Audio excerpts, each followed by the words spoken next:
Edgar, bienvenido. Gracias, gracias. Comienzo. eh, pues he querido compartirles un proyecto de investigación que llevamos a cabo desde hace varios años, y lo hemos llamado Red Colombiana de Pedagogía porque eh, ya puede demostrar resultados y porque estamos trabajando para que se siga expandiendo. Quiero comenzar con esta imagen. Es una foto que tomé entrando a un centro comercial aquí en Bogotá, eh, y colocan estos aparatos para que las personas prueben de conexión a internet, y una niña arrastró un asiento para poder quedar a la altura del teclado y no hubo mayor cosa ahí, pero a la hora que iba saliendo del centro comercial la niña seguía todavía ahí concentrada, eh, ignorando todos los que pasaban a sus espaldas. Entonces me pregunto, ¿qué pasará si nuestros niños deciden lo que quieren aprender y cómo quieren aprenderlo? Y me respondo a mí mismo diciéndome que ya lo están haciendo. Que los profesores y la escuela no se hayan dado cuenta es otra cosa, pero nuestros niños están aprendiendo lo que quieren aprender y de la forma como quieren aprenderlo. Los educadores cada vez más estamos abocados a que estudiantes nos digan: oiga, profe, enséñeme algo que no encuentre en internet. Algo que sea lo suficientemente atractivo, provocativo, que no me haga estar en internet. Lo que les voy a contar está en una página. Esta es mi página, esta es la dirección acortada, y aquí encuentran ustedes las diapositivas de la presentación. Aquí se pueden descargar, esta misma que les estoy compartiendo. Y está basado en lo que les voy a comentar en un libro que se llama Red Colombiana de Pedagogía. Y el libro se puede descargar de esta dirección. Aquí lo pueden ver en un disco duro virtual. Este es como el punto de partida, ¿no? Hablando de las TIC, estamos de acuerdo en que hay un uso creciente, que de la misma manera que hay mucha basura en internet y hay muchos riesgos, también tiene posibilidades educativas, y los educadores nos preguntamos por cuál debería ser su uso ético y pedagógico. Hoy acudimos a innovaciones educativas que cada vez son más comunes, como el Flipped Classroom o aula invertida, la gamificación en el aula, los MOOC. Son toda una revolución. Los cursos masivos abiertos gratuitos que ofrecen las más importantes universidades del mundo, el Blended Learning o educación combinada, la educación ubicua, el EduPunk. Esas son palabras de estrategias pedagógicas que postulan como innovadoras, y unas tienen más importancia que otras. Hoy en día se está hablando mucho de Flipped Classroom. No podemos ser ajenos a ellas y debemos preguntarnos los educadores qué posibilidades educativas tienen estas alternativas. Este gráfico me sirve para decir que estamos cambiando de paradigma. Ya no nos entendemos como sujetos aislados, sino que me puedo afirmar porque somos. De la misma manera que una neurona, la representación de una neurona se parece mucho a la representación del universo y que no se puede entender aislada. El mismo paradigma permite explicar internet y que los seres humanos hoy en día somos en red. Somos las redes de las que formamos parte. Somos en la medida en que estamos en relación con otros, por la cantidad y por la calidad de esas relaciones. Somos una red. Partiendo de esa idea, hay otras intuiciones que me parece que son claves y que orientan esta propuesta. Las TIC nos hacen nómadas del conocimiento, nomads, como lo propone Cowboy Moravec. El concepto de inteligencia colectiva es de Pierre Levy. Hay todo un aprendizaje invisible fuera del aula mediado por el uso de las tecnologías conectadas en red. Y fuera de eso, la computación en la nube, lo que se está llamando la web 3.0, ha abierto todo un potencial que podría ser educativo. Eso depende del uso que hagamos los educadores. Entonces hay que preguntarnos cómo pasar del uso pasivo al uso creativo de las TIC. No basta sentarse frente a un equipo y hacer lo que el equipo permite hacer, sino cómo hacer que el equipo haga lo que necesitamos que haga. Cómo pasar de las meras TIC al aprendizaje significativo, a las TAC, a las tecnologías del aprendizaje y la comprensión. Se podría estar repitiendo la educación bancaria transmisionista, pero ahora por medio de computadores. ¿Cómo hacer para que las tecnologías de la informática y las comunicaciones permitan aprendizajes más valiosos, aprendizajes significativos? ¿Y cómo construir de conocimiento? Estamos abocados a ello. Por esa razón, este proyecto se define, la Red Colombiana de Pedagogía, como un proyecto a su vez de investigación, de docencia y de extensión. Estas tres categorías son aspectos con los que se evalúa la calidad de la educación superior. Y este proyecto busca optimizarlas usando las TIC, cómo optimizar la investigación, la docencia y la extensión, y cómo articularlas, cómo hacer que la investigación enriquezca la docencia y la extensión, y entre ellas se enriquezcan mutuamente, porque lo que vemos cotidianamente en la universidad, en la educación en general, es que estos tres aspectos van separados, cada uno por su lado. ¿Y cómo llegar a ello? Por medio de una red de iniciativas educativas que construyan paz con justicia social. Ese es el aporte que puede y debe hacerle la educación a un país como Colombia, que está soñando con la posibilidad de la paz con tantos años, después de tantos años de guerra, y eso lo llevamos a cabo con universidades públicas de Bogotá. La pregunta, el problema que orienta la investigación es cómo articular estas posibilidades en una red de aprendizaje usando hardware y software libre, gratuito y abierto.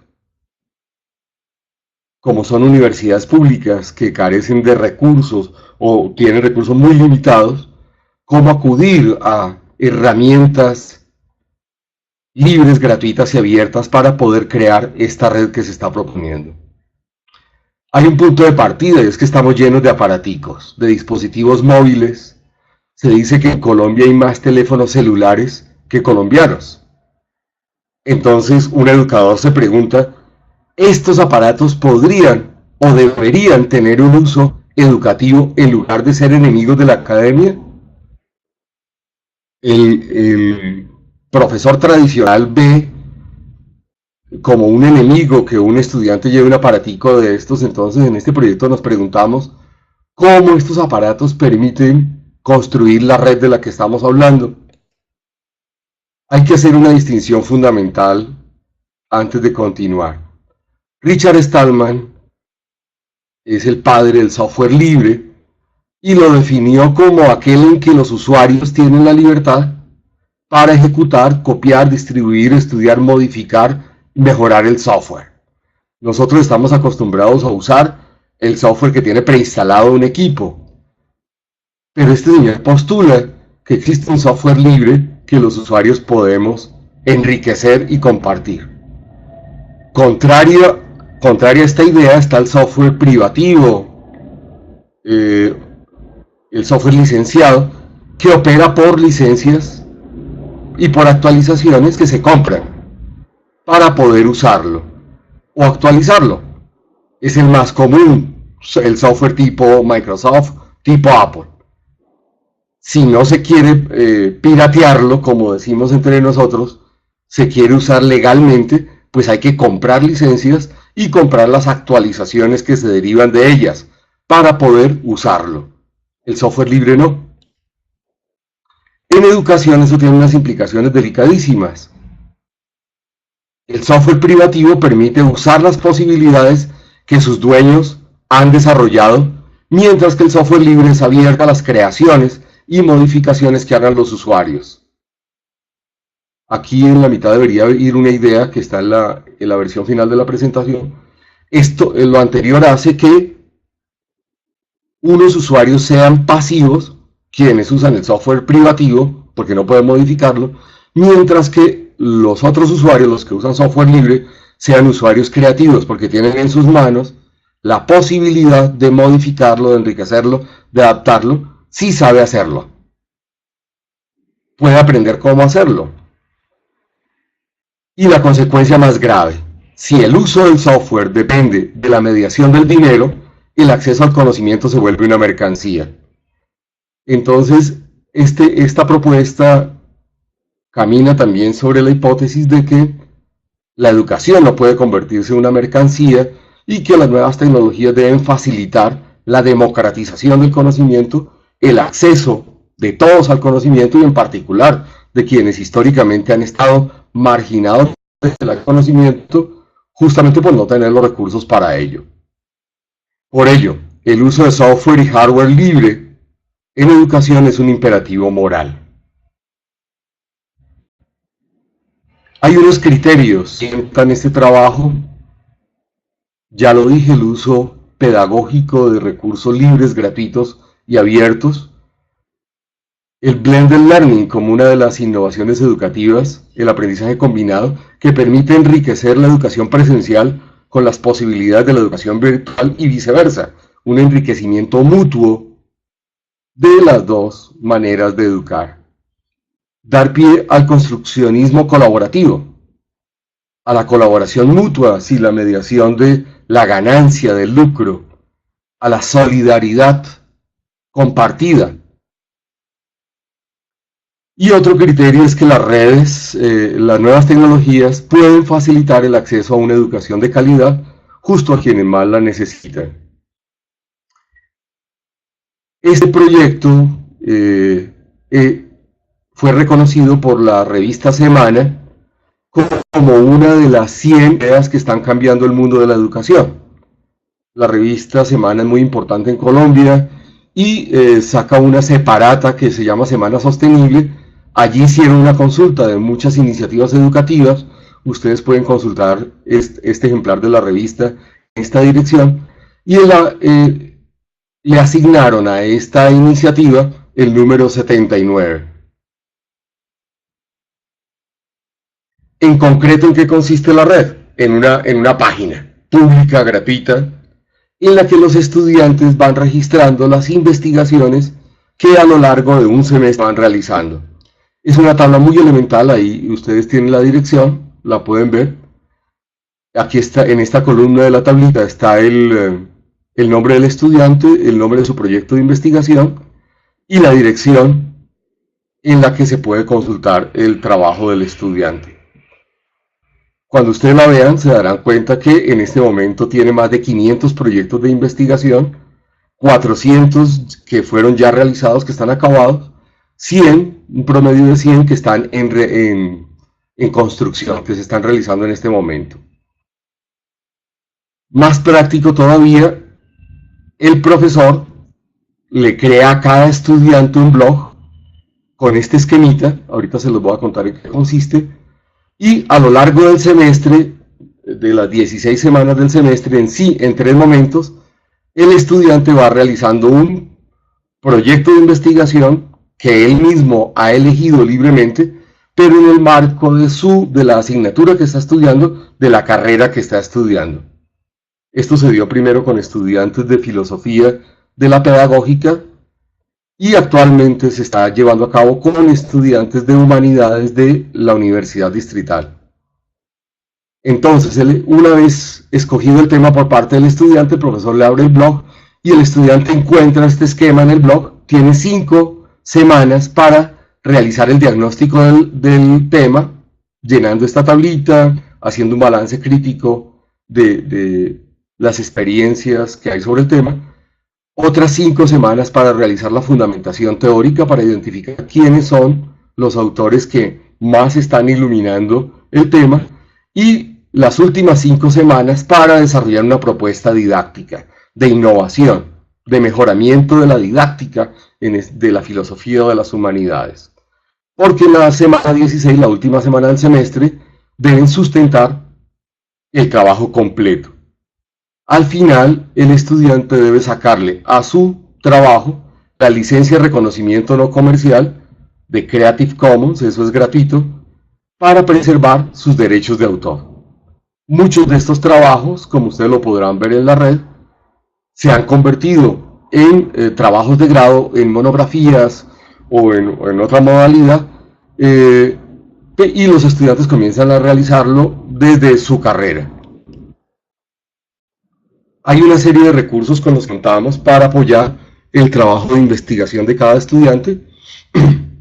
Les voy a enumerar algunos, por ejemplo, una biblioteca virtual de filosofía y humanidades que está en esta dirección acortada. Son una serie de libros digitalizados que hemos reunido con los estudiantes y que en este momento superan los 120.000 ejemplares.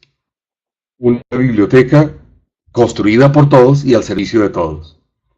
Esta es una página que la hemos llamado Recursos para el uso pedagógico de las TIC, deben ir más de 400, reseña más de 400 páginas que a su vez reseñan muchos recursos, unas veces libres, otras veces gratuitos, otras veces abiertos, otras veces los tres, pero que son de utilidad para desarrollar sus propuestas didácticas. Como pueden ver en mi página, utilizamos mucho las redes sociales, por ejemplo Google+, Twitter, LinkedIn, YouTube. Otro recurso es TED, este portal de videos de conferencias de 15 minutos que se encarga de difundir ideas que son valiosas y en el que participan intelectuales muy importantes, muy influyentes del mundo contemporáneo. Otro recurso son los servicios educativos gratuitos de Google, como Google Académico, Google Books, o recursos libres como Ubuntu, como Moodle, como Chamilo, en fin. Utilizamos motores de búsqueda especializados en educación que van más allá de Google como buscador y utilizamos las redes sociales, en particular Facebook, un grupo que tenemos en Facebook que se llama La Pedagogía en Colombia. Aquí hay un pantallazo del grupo, ustedes lo pueden encontrar en Facebook así como La Pedagogía en Colombia, y aquí no se alcanza a ver, pero el grupo ya superó los 17.000 miembros. Personas que llegan a este espacio buscando información sobre la educación en Colombia y participan extranjeros, personas interesadas en el mundo de la educación, en compartir experiencias significativas, innovadoras.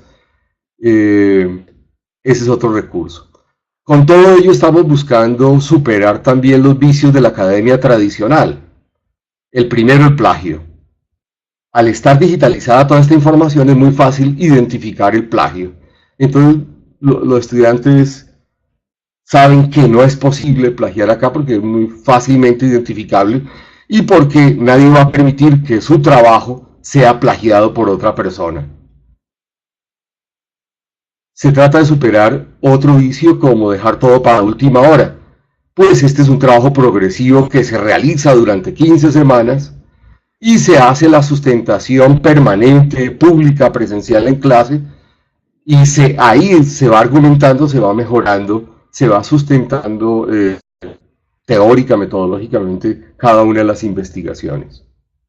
Se está tratando de superar el llover sobre mojado, es un vicio de la academia tradicional, la repetición de la repetidera.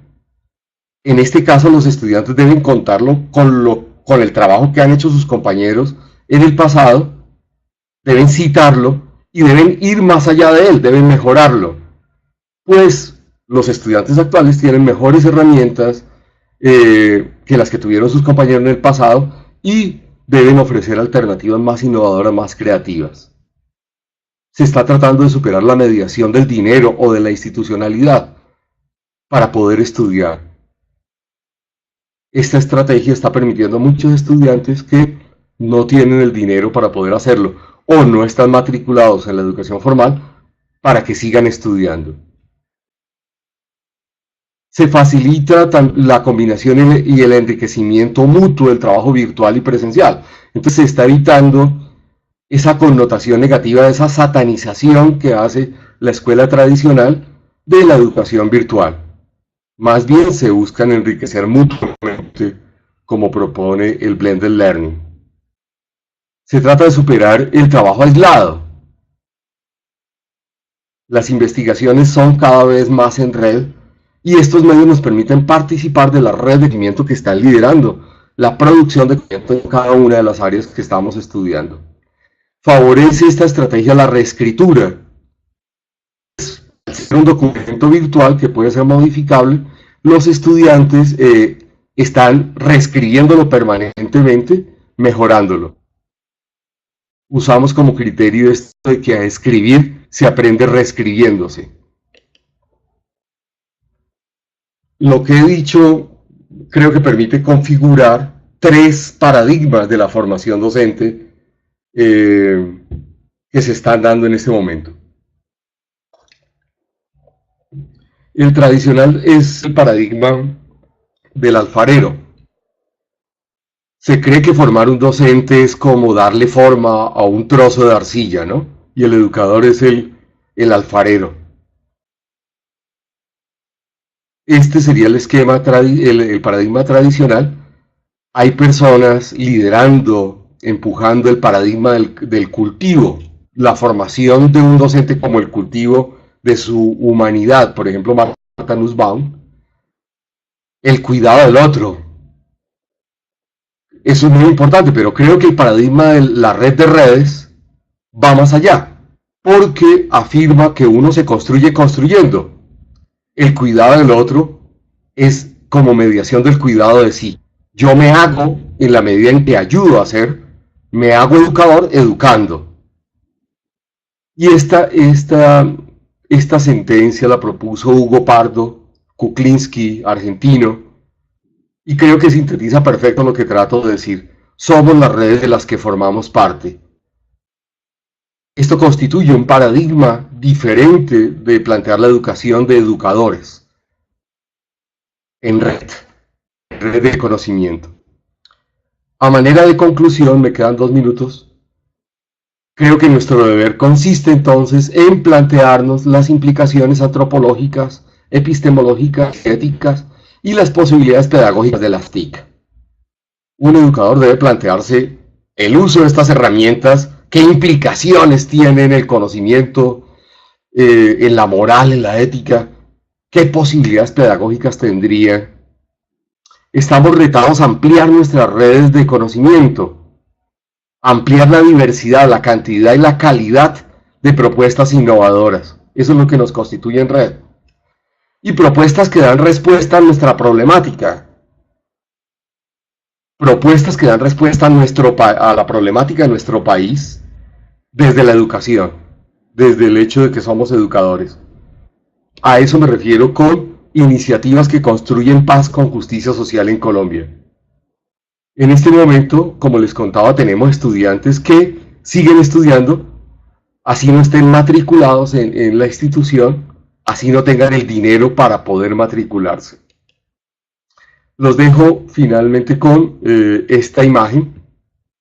Estos aparaticos, aquí dice que estas son unas niñas en la franja de Gaza, en Ramallah, que están usando estos aparaticos, los OLPC, los One Laptop Per Child, unos computadores portátiles pensados para niños de escasos recursos económicos, basados en software libre, en Linux, y que los niños pueden llevarse para la casa. El director, esa iniciativa nació en el MIT con Nicola Negroponte, y hoy en día esa iniciativa la dirige este colombiano, Rodrigo Arboleda. Aquí está con la versión actual del OLPC, un aparatico que tendría autonomía ética para poder ser usado en sitios donde no llega la energía eléctrica, y estas orejitas permiten la conexión a internet si las secretarías de educación, los responsables políticos de la educación, han garantizado que haya unas redes para que sea posible ello. Lo paradójico de esta imagen es que este señor denuncia que en Colombia no es posible usar estos aparatos, porque el Ministerio de Educación hizo un convenio de exclusividad con la Microsoft y con Intel. En educación en Colombia no se pueden utilizar dispositivos, no se pueden utilizar en educación dispositivos que no tengan un sistema operativo como Windows. Eso es un problema moral gravísimo que excluye a muchas personas de la posibilidad de educarse, de acceder al conocimiento. Este trabajo lo hago como un homenaje a Aaron Schwartz, este muchacho, que murió tratando de liberar el conocimiento académico del mundo. Hace poco apareció un documental sobre su vida llamado El Hijo de Internet y en esta dirección los invito a verlo. Sintetiza perfecta la propuesta que acabo de hacer. Muchas gracias.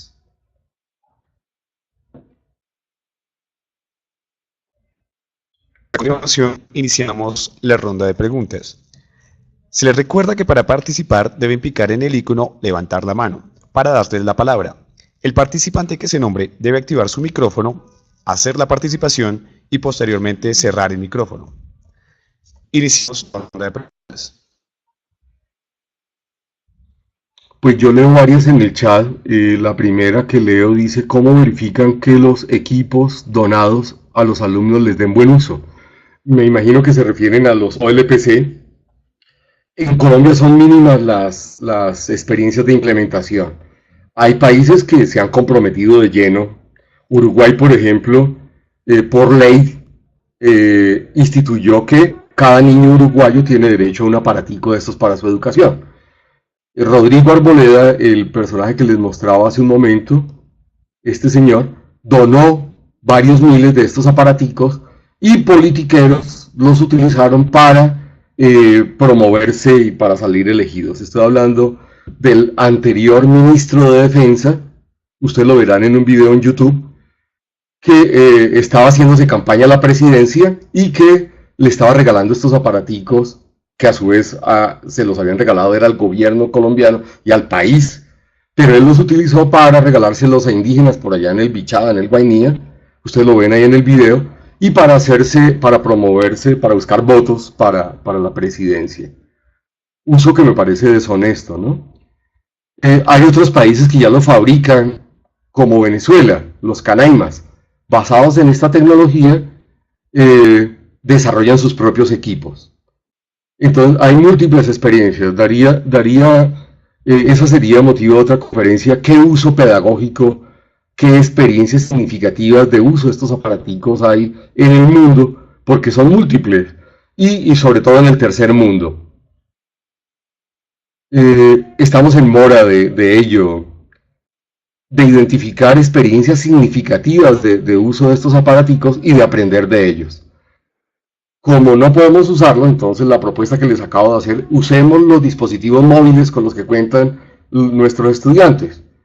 Es bastante común cuando uno es profesor y en la universidad pública que la mayoría de estudiantes llegan con su celular, si no es con el celular, llegan con su tablet, con su Kindle, con su portátil. Eh, Quien no, entonces ha hecho adaptaciones. Por ejemplo, una PSP, un dispositivo para jugar en PlayStation, lo han adaptado para poder leer textos en PDF. En fin, los estudiantes son supremamente creativos cuando se trata de acceder a la información y hacer servir los aparatos. Yo no estoy proponiendo, quiero aclararlo, que se compre tecnología, sino que usemos creativamente la tecnología con la que contamos. Entonces, usando software libre se han optimizado equipos viejitos y que funcionan muy bien. No se necesita, como dice la propaganda, como dicen los vendedores, estar al día o tener la última tecnología para poder usarla pedagógicamente. Ese es un error que creo que hemos cometido los educadores. Se trata de optimizar la tecnología con la que contamos. Estoy leyendo la siguiente pregunta. Tenemos una pregunta de Catherine Garzón. Catherine, en este momento tiene el micrófono abierto para realizar la pregunta. Te oigo.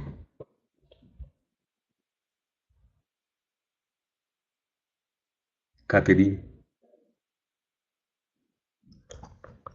Catherine tiene el micrófono abierto para realizar la pregunta.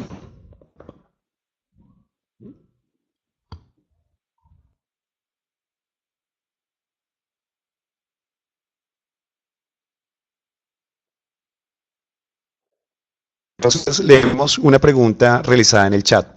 Diana Marcela Castañeda Garavito. ¿Considera usted que el impacto que tiene las TIC en educación es favorable para el proceso enseñanza-aprendizaje? ¿Por qué? No creo que se puedan hacer afirmaciones absolutas. Puede ser tan favorable como desfavorable, depende del uso que se haga. Abandonar niños frente a equipos conectados a internet es ponerlos en un riesgo con no enseñarlos a leer críticamente todo lo que les muestra internet es ponerlos en riesgo, y ahí tiene un deber ético el educador frente a ello. Entonces eso podría tener consecuencias nefastas. Todos los delitos, el acoso, el matoneo virtual que está sucediendo, por supuesto que tiene consecuencias negativas. Pero eso tampoco nos puede olvidar de que tiene consecuencias positivas. Internet es el acceso a miles de libros digitalizados que no podemos comprar. Es un lícito en las leyes internacionales. Cuando uno digitaliza un libro con fines académicos, es lícito. Lo ilícito es usarlo con fines comerciales. Digitalizar un libro para enriquecerme, eso sí es ilícito. Pero preservar las normas internacionales, ahí está en el libro sustentado y citadas las normas. Cuando un educador, yo creo que el educador tiene el deber de facilitar el acceso al conocimiento del estudiante, y la digitalización de textos, la digitalización de audios, de imágenes, de videos, ha facilitado ello. Entonces, por sí mismas no son ni buenas ni malas las TIC, son solo herramientas, y depende de la creatividad y de los criterios éticos del educador. En esa medida servirán. Por sí mismas no son ni buenas ni malas. Entonces, para el educador tradicional, pues lo ve como un riesgo, ¿no? Algún profesor se quejaba de que esas TIC nos van a dejar sin trabajo. Sí, eso es posible, va a dejar sin trabajo a los que no estén dispuestos a aprender. Pero cada vez van a ser necesarios educadores que estén abiertos a aprender, incluso aprender de sus estudiantes, porque ellos son a veces más ágiles en el uso de estas nuevas tecnologías que nosotros, que ya somos migrantes, mientras que los nativos nacieron en este ambiente. Nosotros estamos tratando de aprender y de usarlas pedagógicamente, estas herramientas. Ellos nacieron en este ambiente. No sé si leas otra pregunta o yo leo una de las que estoy viendo acá. Vamos a hacer una pregunta del chat y luego, si quiere Edgar, escoge una pregunta para responder. Duan Vargas pregunta: ¿qué riesgos podría tener que todos tengamos acceso a toda la información? Corremos el riesgo de aprender. Yo creo que se esperaba una respuesta negativa. Claro que tenemos riesgos de acceder a información que sea falsa, a que se cometa delitos con nuestra identidad digital. Claro que se cometen muchos delitos, hay muchos riesgos. Para los ingenuos hay muchos riesgos, pero usado pedagógicamente hay muchas posibilidades. Eso depende de quien lo use. Por sí mismo, yo usualmente cuando se habla de riesgos es inevitable que los niños vean imágenes pornográficas, por ejemplo. Ya aparecen hasta en comerciales. Las películas de manga que están viendo ya tienen imágenes de contenido sexual. Entonces la actitud no puede ser tapémosle los ojos a los niños para que no vean esas cosas, porque es inevitable que las van a ver. Más bien, ¿qué abordaje pedagógico hacemos de ello? Un video que están viendo los chicos puede tener un abordaje pedagógico, pero depende del adulto responsable que está al lado, del educador ético que está al lado, de las herramientas pedagógicas, didácticas que tenga el educador para aprovecharse de ello. La actitud hoy en día no puede ser tapémosle los ojos y los oídos porque ahí hay riesgos. Más bien aprovechemos incluso la información negativa, aquella información que nos hace caer en el error, aquellas páginas falsas que están diseñadas para hacer caer en el error a quien las ve, pueden tener un componente pedagógico cuando hacemos una lectura crítica de ellas, cuando la comparamos con otra página que tiene una información que sí es confiable. Esa es una instancia de aprendizaje. Entonces, lo que quiero decir es que por sí mismas, estas herramientas no son ni buenas ni malas. Es bueno o malo el uso que los educadores hagan de ellas.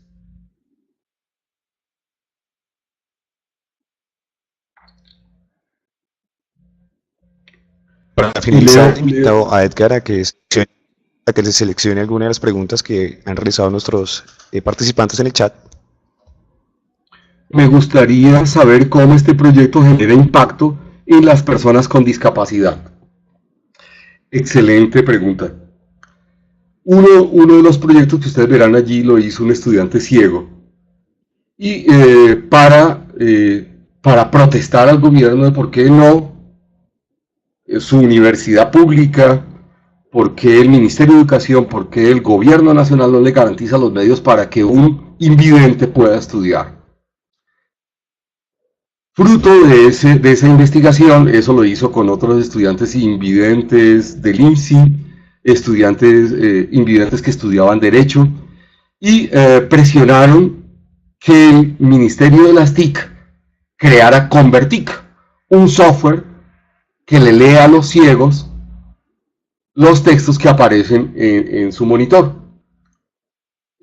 Ustedes pueden acceder a él en la página del Ministerio de las TIC y encontrarán como tema puntual muchas investigaciones que se dedican a la atención de estudiantes con limitaciones auditivas, visuales, físicas, y de qué manera las TIC podrían ayudar a facilitar otro tipo de aprendizaje. Uno se podría quedar mirando cuánto limita. Es más fácil siempre hacer eso, ¿no? Pero hoy en día existen películas para ciegos, por ejemplo.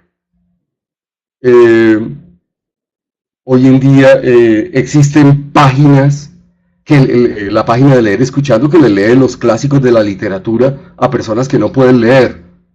Depende de la creatividad del maestro. Depende de la creatividad del que sí puede ver, facilitar la herramienta para que quien no puede hacerlo pueda acceder al conocimiento. Yo prefiero insistir en las posibilidades, porque estamos cansados de oír limitaciones. No es desconocerlas, claro que hay riesgos, claro que hay inconvenientes, claro que hay limitaciones. No todos tienen derecho a una conexión a Internet, pero quienes sí la tengan, tienen prácticamente el deber moral de aprovecharla, de utilizarla, de crear innovaciones educativas a favor de quienes no pueden usarlas. Uno podría quedarse lamentando porque no todo el mundo tiene un computador portátil. Eso es un hecho. Pero otro hecho es que nunca en la historia Bogotá había tenido tantos sitios gratuitos, libres de acceso a Internet, como lo que se logró en la alcaldía pasada. Y yo no soy progresista. Pero eso está ahí. Y eso lo usa quien sea curioso, quien tenga disciplina. Los MOOC están ahí. Hice un MOOC hace 2 años con la UNAM de México. Comenzamos 17.000 educadores latinoamericanos y solamente terminamos 1.000. Y aprobando muy poquitos. El problema es de curiosidad, el problema es de disciplina. Cuando hubo que comenzar a leer, a escribir, a diseñar blogs, donde se ponía en común el trabajo que estábamos haciendo, la gente comenzó a desistir. Entonces el problema no es de la herramienta, lo más fácil es echarle la culpa a la herramienta. Yo abogaría por aprovechar creativamente la herramienta.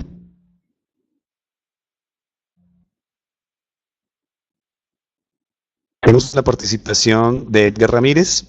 Les recordamos que si quedan preguntas pendientes, las pueden hacer en el foro de esta ponencia, que se encuentra en el auditorio junto con el material usado en esta conferencia. Los invitamos a todos a nuestra siguiente ponencia, Trabajo Social y Cultural Digital, los entornos virtuales como nuevos campos de enseñanza, aprendizaje continuo. por Guadalupe Jacqueline Ávila Cedillo de México. Muchas gracias a ustedes por participar en nuestro 6º Congreso Internacional.